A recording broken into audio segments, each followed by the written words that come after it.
Oi, gente! No vídeo de hoje de vocês de português, dessa segunda-feira, vocês vão fazer algumas páginas já dando início à unidade 4 de vocês. Lembrando que semana passada vocês fizeram algumas atividades referentes à revisão, referentes a alguns trabalhos para finalizar a nossa unidade 3. Então, estamos liberados para começar a unidade 4, tá? Dando início, basicamente na página 109, vocês vão ter que fazer uma leitura de texto, onde basicamente o título é O Doutor Grilo. Seguindo nessa leitura, vocês vão pegar aí o gancho, a ninhada aí, e começar as atividades fazendo algumas coisas referentes a adjetivos. Vocês vão perceber que lá na página 111, vocês vão fazer o estudo do texto. São basicamente 5 questões que estão bem explícitos certos adjetivos a respeito do personagem principal da história, tá? Quando nós iniciarmos a partir da página 112, nós notamos o que é a ideia de adjetivo. Lembrando que nós falamos disso no começo do ano letivo, mas vamos recapitular. Adjetivo sempre vai dar características, vai fazer menção a certas características, feições de determinados sujeitos e personagens. Então, quando alguém define que o sujeito ou personagem de uma determinada história é bonito, é feio, é alto, é magro, é baixo, é gordo, é maldoso, é bondoso, isso são adjetivos que ele está definindo, caracterizando o sujeito, personagem da história. Nós fazemos isso também no cotidiano.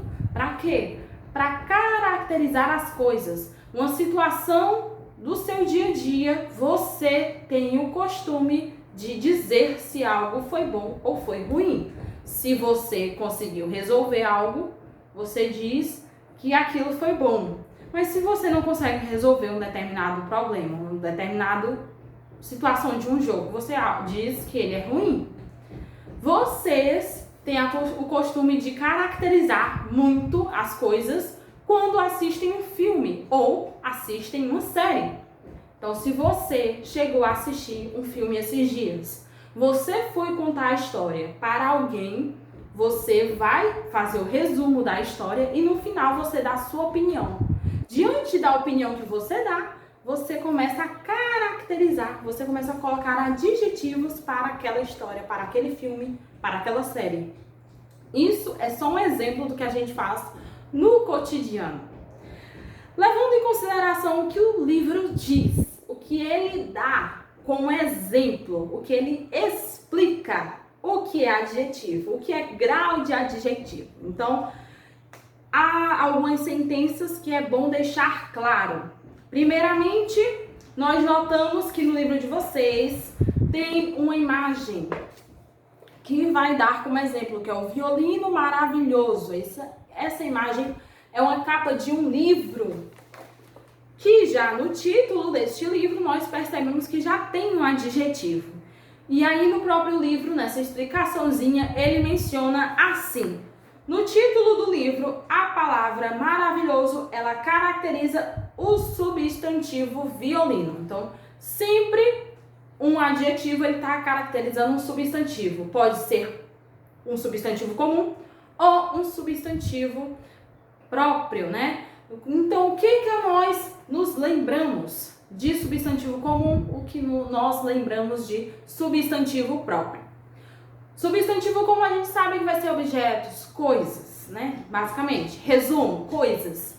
Substantivo próprio vai ser aquele que vai dar nome, mas propício, vai estar definindo algo que vai se destacar dos outros. Um cachorro seria um substantivo apenas comum, mas se eu dou o nome a esse cachorro é meu, eu coloquei o nome dele de Totó, Totó já é um substantivo próprio para ele, certo? Então, se eu começo a contar como é o Totó é danado, o Totó é muito esperto. Então, tudo que eu estou caracterizando desse meu substantivo, eu estou dando adjetivos a ele. Estou explicando como é as características desse substantivo que eu mencionei anteriormente. Aqui na situação do título, ele menciona sobre um violino maravilhoso. Então, nós percebemos a situação gramatical da palavra em português.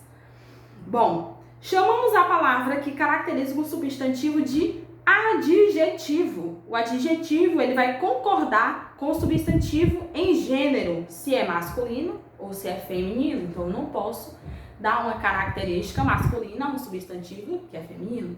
Eu não posso trocar as situações porque vai ficar uma coisa que não vai soar muito bem. Se você chegou a assistir alguns episódios de Pica-Pau, algumas versões antigas têm uns personagens que eles não são nativos, eles não são basicamente americanos, eles não estão traduzidos ao pé da letra. Então, às vezes tem um personagem que ele é um doutor e ele fala meu perna.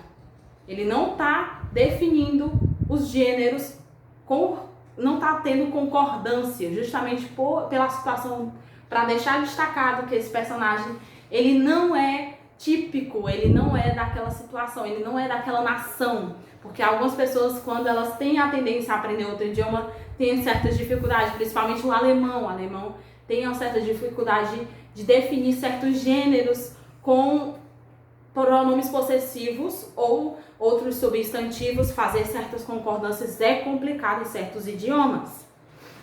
Já no português, há uma grande necessidade de fazer esse casamento, essa ligação, de tudo ficar bonitinho na regra, porque tem que ficar com uma sonoridade bonitinha.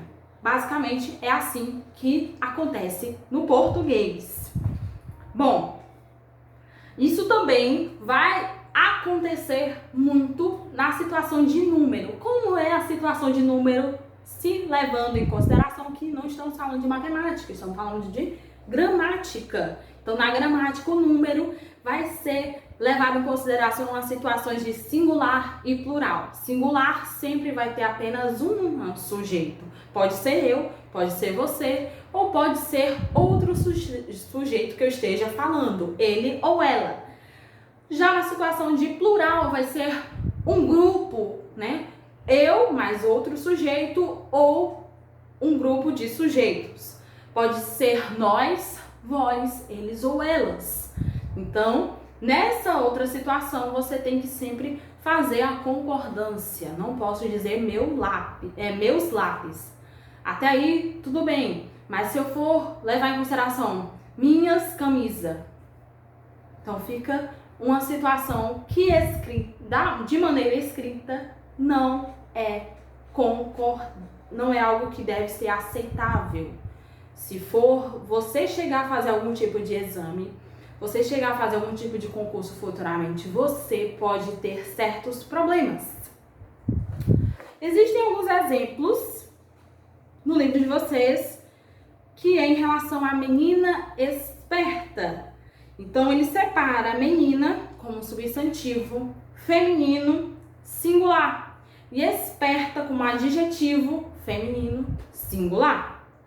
E tem outro exemplo que são professores inteligentes e professores como substantivo masculino plural ou inteligentes como adjetivo masculino plural. Há uma concordância, né?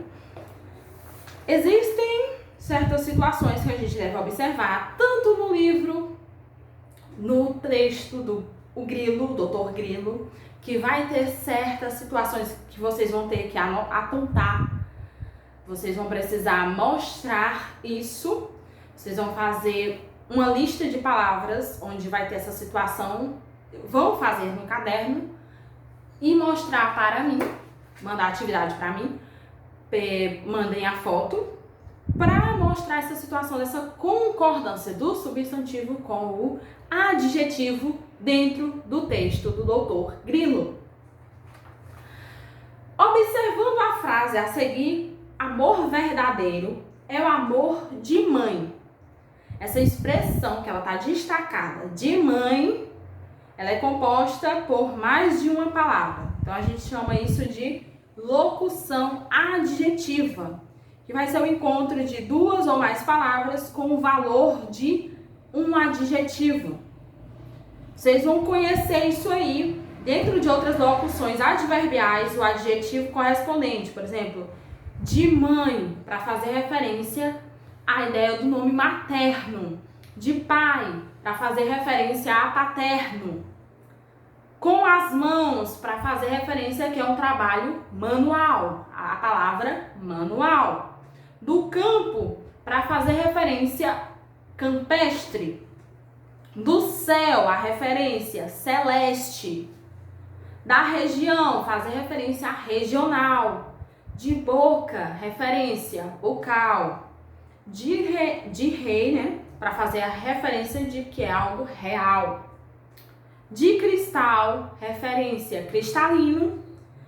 Com flores, a referência de algo florido ou floral.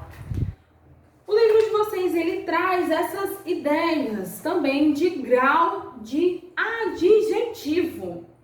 Então, tem algumas frases de exemplo. Então, Márcia é tão alta quanto Mônica. Lembrando que nós vimos isso, a ideia de comparação, né?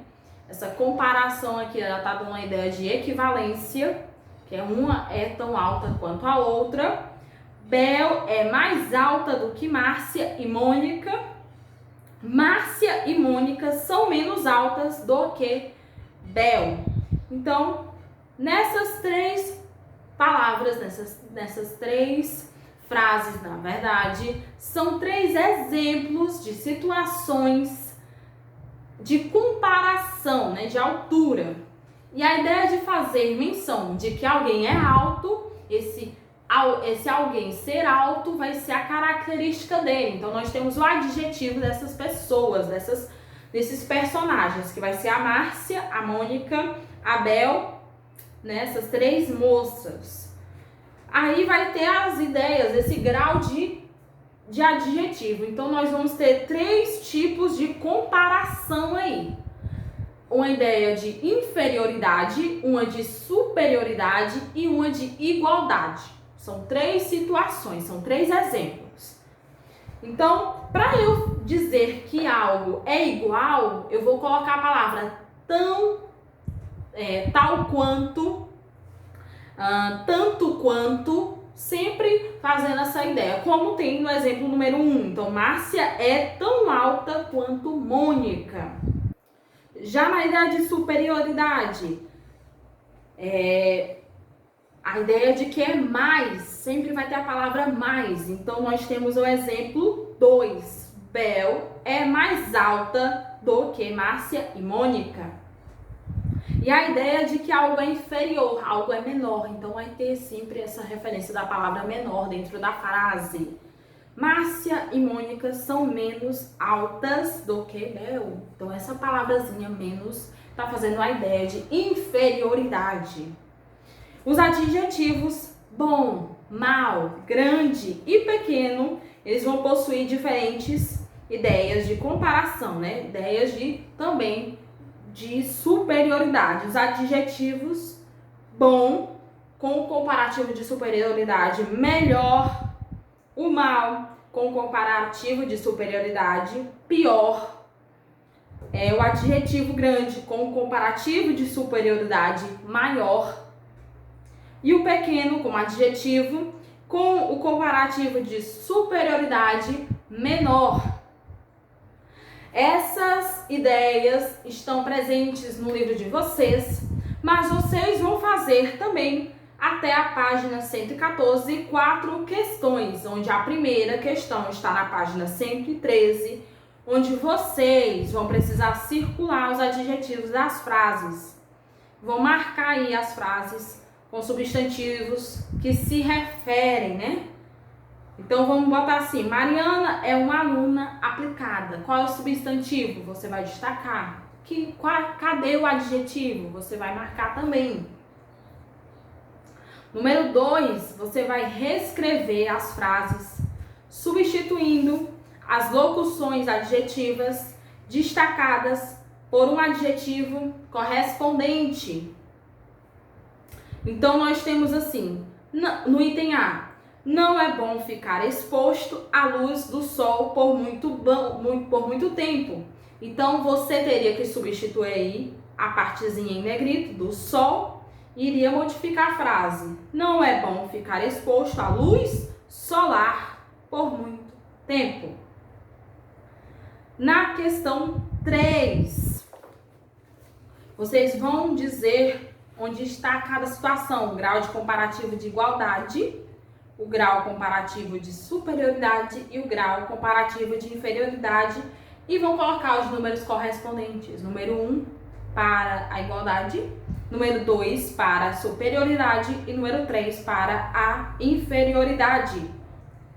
E na quarta questão, na última questãozinha aí, na página 114, vocês vão observar as cenas e completar as frases de acordo com o que se pede, entre parênteses. Na primeira situação tem duas moças, aí Sandra é grau comparativo de igualdade, sabendo que a regra é tal, qual, tanto quanto ou tão quanto. Então a Sandra é tão bonita quanto Shirley. Levando em consideração tudo que está dentro do parêntese para saber a regra, tá? Nossa explicação de hoje vai ficando por aqui, gente. O vídeo de hoje vai ficando por aqui. Vocês vão fazer as atividades do livro de português juntamente com o livro de gramática. A agenda vai ser colocada no grupo do WhatsApp, tá? Então façam as atividades e me enviem no privado, certo? Por hoje é só.